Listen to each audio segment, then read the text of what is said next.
Hi, I'm Michelle Lightworker, and welcome to episode 7 of Enlightenment Activation. Today, we are focusing on triggers in our lives where we may have felt unsafe or mistrust ourselves and others and the universe, and felt our faith really rattled, if we had any to begin with. And we talk about, through 6 different individuals, how these have been activators for enlightenment in their lives.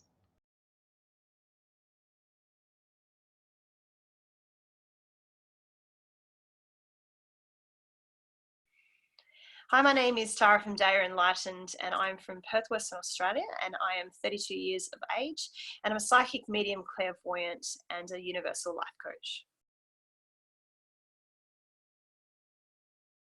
I moved across the country for somebody, and I thought I was going to a relationship, I guess, and when I arrived, it was a beautiful tropical paradise right along the coast of northern Queensland, a lot of islands and everything. So I kind of thought I had the wood at my feet a little bit. I thought I was walking into this new relationship with this new man, and he was so excited about me getting there.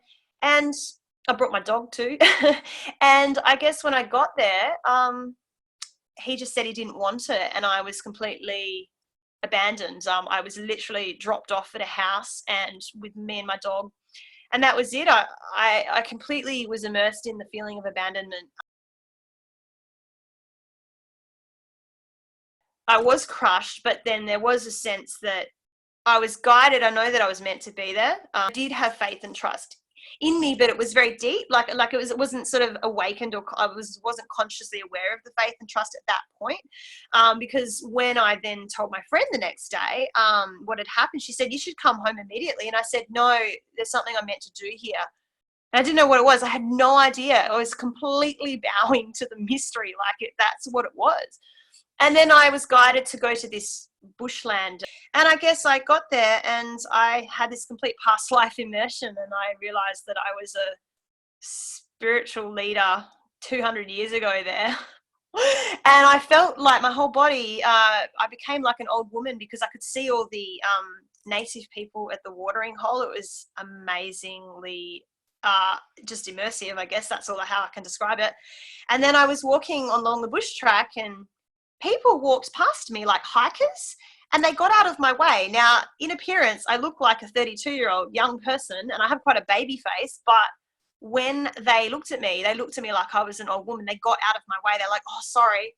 And it was like I was appearing in spirit, like as an elder.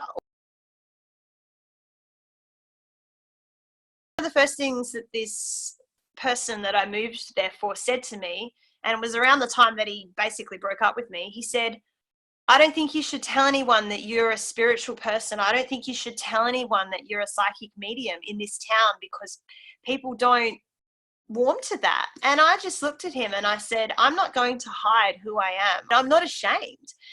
And when I had the past life activation and the immersion, I realized that he was my son in a past life, and he was ashamed of me being a spiritual leader then, because we could have got killed for it. And actually we all did.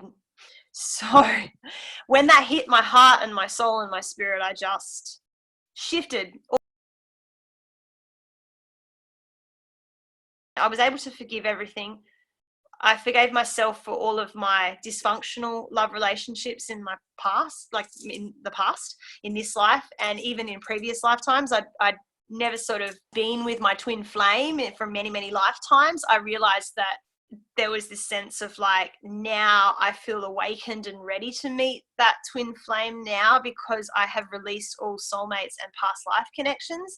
So for me, I guess that was my enlightenment activation. The Greeks call it the kairos moment, which is a life-defining shifting moment out of one, way of being to another. So I became completely, like, all my layers of illusion about myself dropped. All my layers of I'm not worthy, I'm not good enough, that all dropped, because I realized in that moment that I was completely whole, and who I was enough. Hi, I'm Alan Millions. I live at Belleye Park in the beautiful Sunshine Coast hinterland.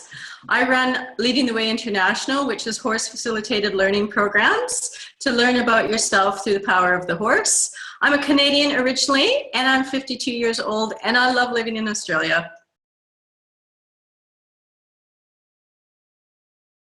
So in 1996, my mom was in a tragic car accident.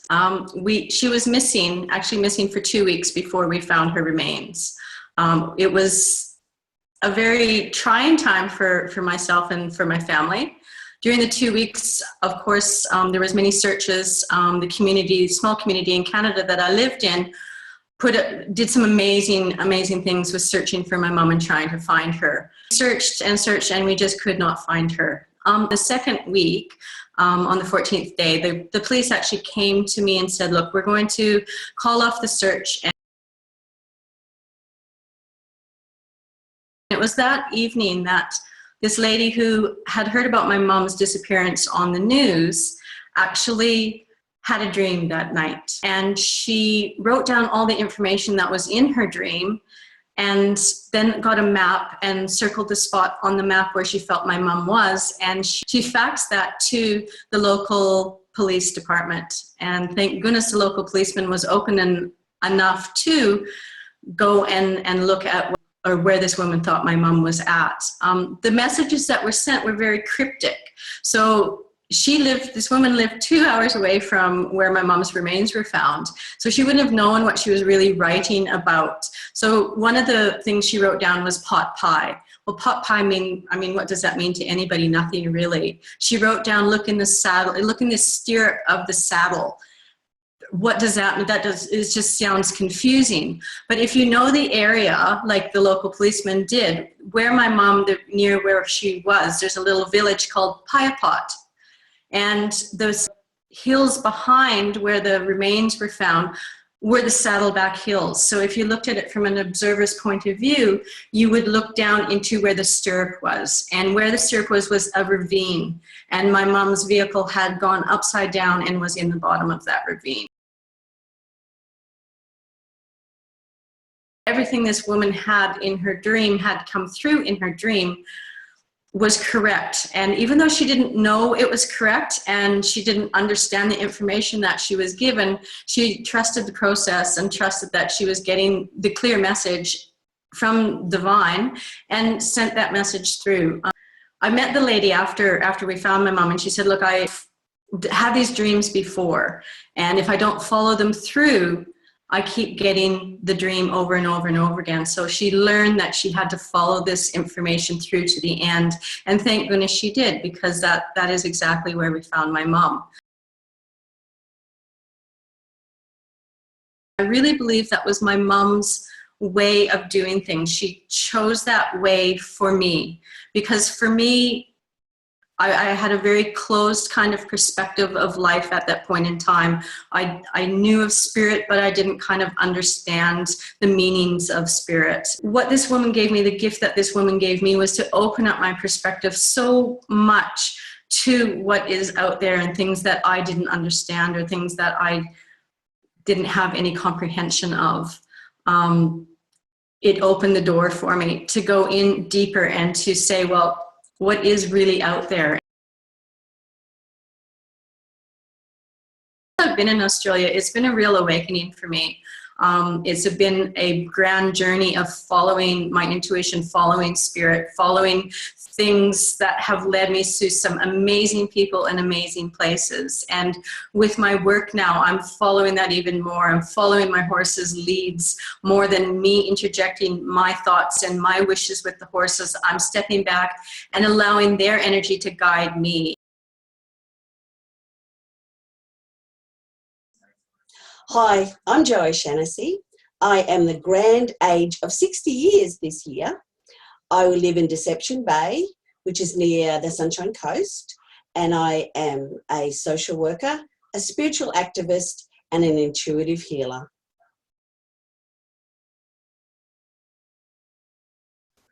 I often forget that I can have faith and that I've had many demonstrations of faith. And I'm forgetting how it activates my enlightenment is that my body gets sick And when my body gets sick, very particular parts of my body let me know that I'm in a place that I need to make a shift. I need to do something different. So my very forgetting sets me up for the next learning and the next depth of surrender. For me, it is about the faithfulness of nature, of God, of the universe, whatever a person might believe in, that there's a certain way of things that supports me all the time. However, the other way of things is that I have been given a will as a human being, and I can choose to forget that. I can just hand it all over and go, I'm really overwhelmed, or I don't understand, or I want to fix all this, or I need to have a certain amount of money to do a certain thing. But the delightful thing about the faithfulness of my universe and my God and of the nature of this planet and the universe is that they'll just keep producing situations until I'm once again on my knees going, yep, it's not about me. Faith is not about me. Faith is about letting myself be the natural part of all things. And sometimes I really forget that. And when I let go, things just flow. The money turns up, the people turn up, the opportunities turn up, everything is beautiful. And I go, I've done this before. Remember next time not to go to your knees.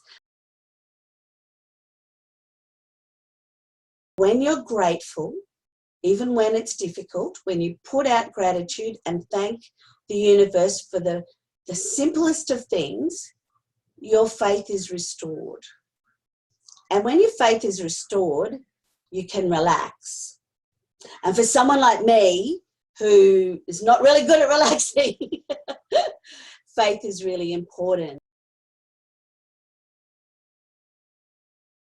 There's a natural order in things. Things start, they have a middle, and they finish.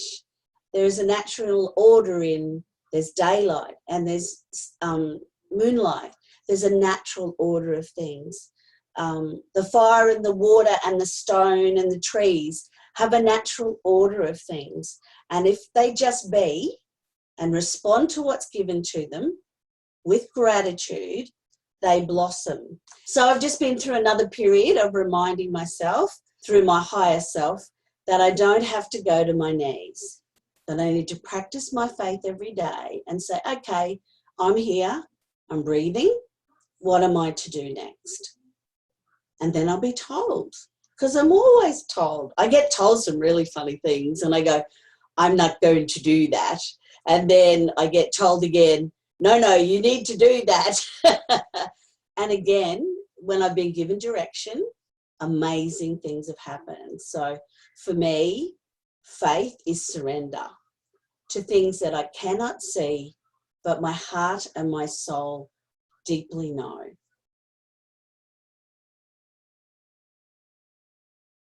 Hi, my name's Sharon Tregoning. I'm almost 48. I live in the beautiful Sunshine Coast and I serve the dying and their loved ones as a spiritual palliative carer.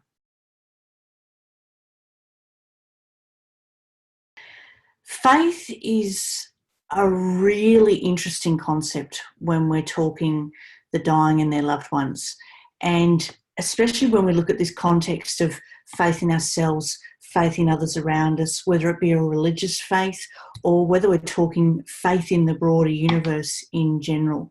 In the experiences that I've had serving the dying, faith can kind of be a double-edged sword. For some people, it gives them a great sense of comfort, and for others, and I'm not out to specifically bash any particular religion, but there is challenges for some people in specific religions around what they may believe they will face on the other side of the veil.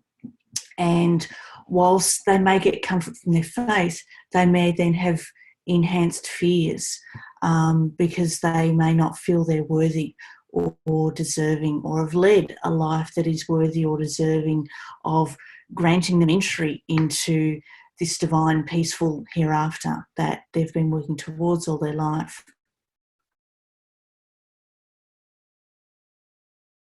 A lady who was interstate, so this work was all done on an energetic level, which is one of the beautiful aspects of this work. And she'd been quite a religious person all her life.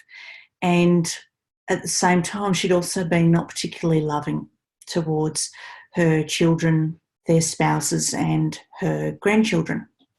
And this was as was relayed to me by one of her family in the inner circle. And it was expressed to me that there was clearly something that was stopping her going. She wasn't conscious most of the time, but they were really getting the sense that there was something going on for her and didn't know what, and that was how I became involved. So I connected with this lady on an energetic level and sought her permission to connect and sort of find out what was going on. And often in these situations, you can tend to jump straight to, or you think they're going to be scared of being judged on the other side. So I don't like to assume, but I'd sort of wondered if that was a possibility. Well, it turns out that it wasn't with this particular lady. My sense of what happens in the hereafter is that it is a place of pure unconditional love. That is the realm that exists. It's actually this realm that exists here as well. We're just not aware of it, but certainly after physical death, we go back to the realm that is pure and unconditional love.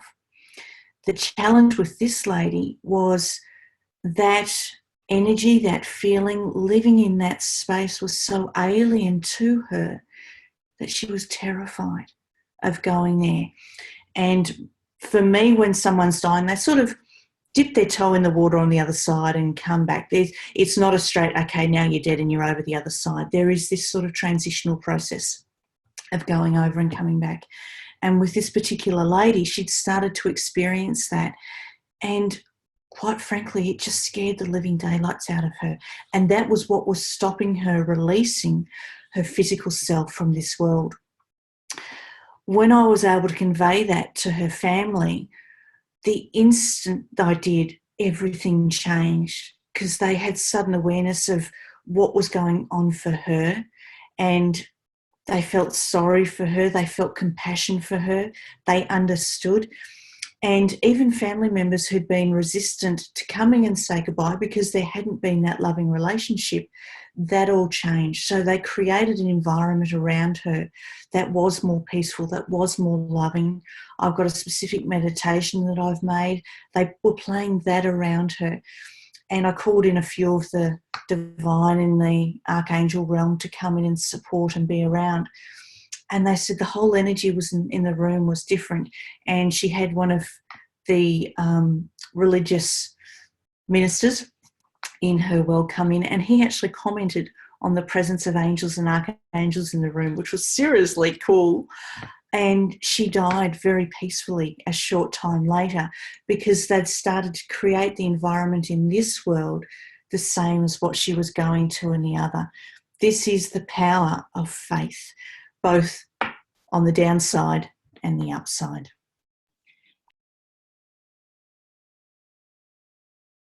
My name's Kylie Heenan. I'm 46 years old. I live on the Redcliffe Peninsula in beautiful Queensland, and I am a professional counsellor and relationship therapist. Over 20 years ago now, I was in a relationship that was pretty unhealthy.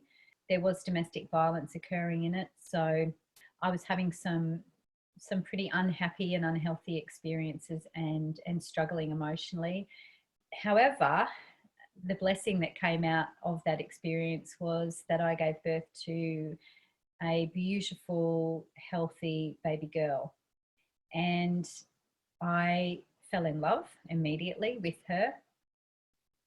And by the time she was 1 and, you know, some more unhappy events had taken place, and I'd been hurt, and I had spent, you know, time crying and time healing, I looked down at her and thought, I don't want her growing up in this. And so what that felt like for me was a huge shift in an emotional aspect that said, if I didn't do this out of a love for myself, I now had the love of a beautiful and helpless baby, and I could do it for her. And that really made me feel like a guardian angel had been sent into my life. So even though I was her physical protector and caregiver, it felt like she was on a spiritual level my emotional, my spiritual guardian angel, and that she really was a cathartic moment in my life that said, there's more than this. After I left, once I was settled, I got hungry to find out what this more was that I knew that there was. And so, as often happens, a book lands in your lap. And for me, it was Louise Hay's You Can Heal Your Life.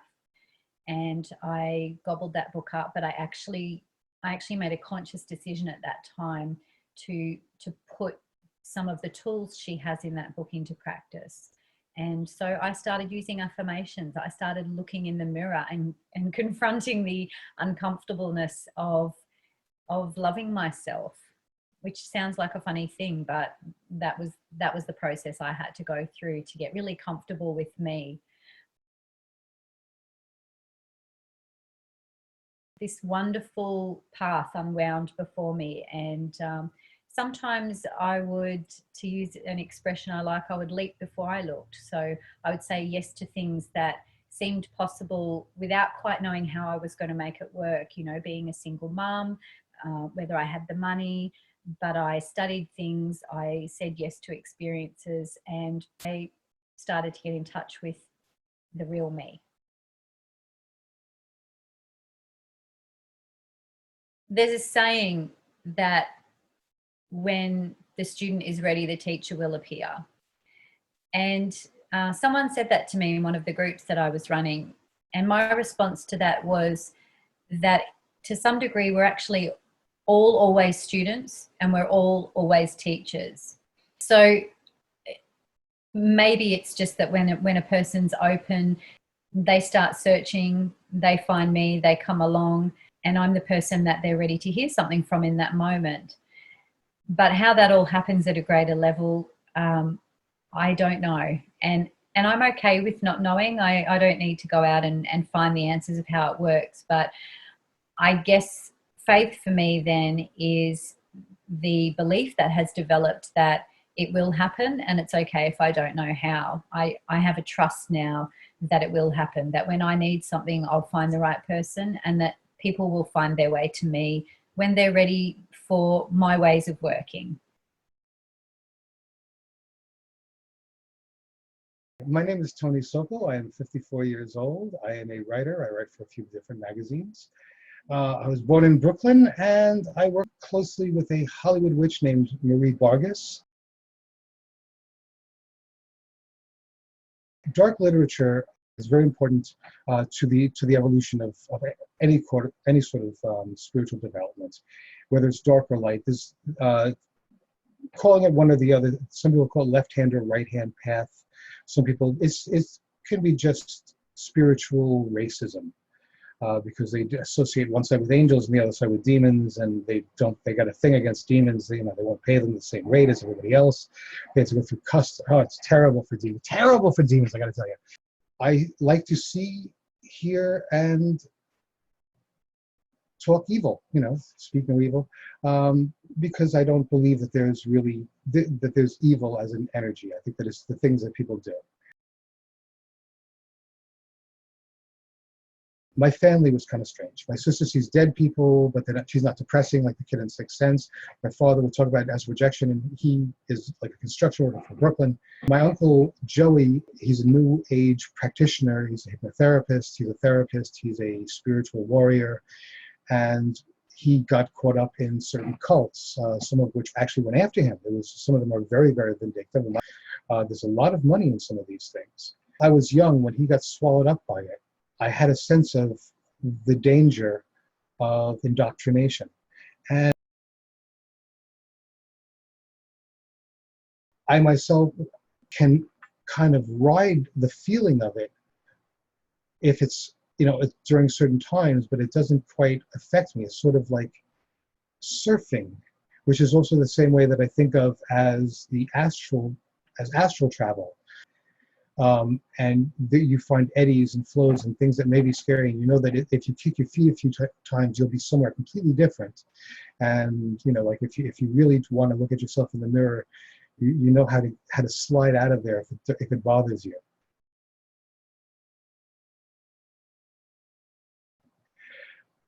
Darkness and light are not different. First of all, if you're going to hide, if you are running from somebody and they're trying to hurt you, do you want to hide in the light? Do you want to hide in the darkness? Darkness can be comforting. It can be safe. It can be warm. It can be cool. It can be chilled. There's a lot of fun that can be had in darkness that have nothing to do with evil things. Darkness is just what happens when you turn the lights out. The darkness and the light have everything in common, except for perspective. It's the way that people treat them. If people treat the darkness like it's dark, they're not going to learn anything. If they treat the darkness like there's just something there to learn, then they will find a treasure trove of abilities that have nothing to do with bad things because they don't have the intent behind it.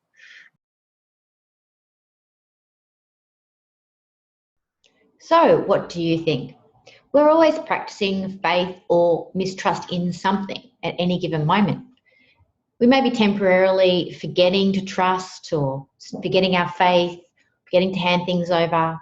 We might step too far into controlling things and hoping and wishing that things went our way until perhaps we start to feel forced to our knees. And we may experience a huge sign that we are being directed, and it's unmistakable, as in the example of Alan, with messages from the other side awakening her and helping her in her life now to walk a path of trust. Even so, at those times where we put all our trust in someone and they've let us down and abandoned us, we can still dive deep for the golden treasures that are waiting for us to unlock that we may never have known about if that abandonment and that deception or betrayal had not occurred. And in the case of fearing death, perhaps because we don't feel worthy or we don't feel proud of our behaviour that we've lived up to in our lives, perhaps we come to a place of peace and faith at the end of our lives, no matter what life we've lived. Can we see ourselves as teachers and students of each other in this life at any given moment of time, that we actually attract people into our lives if we've just been through a lesson to pass on the learning? Can we see ourselves as guardian angels perhaps in those moments when we attract a person who's going through that very same thing that we just went through? Is it possible to trust that the darkness in society is serving the light, is serving us to step into a greater sense of faith and trust in a deeper, more connected way from a heart space, not a head space? We're all in this together, and perhaps our faith in that will build our trust in the bigger picture of our lives and how our lives serve. Maybe it's not all about us, and maybe it's more about that we're part of a bigger picture that serves in a very holistic way for everybody's enlightenment to occur. And when we stop thinking it's all about us, maybe then we can think no event is a tragedy. When our perception changes and we view life from that perspective, maybe that's what faith is all about.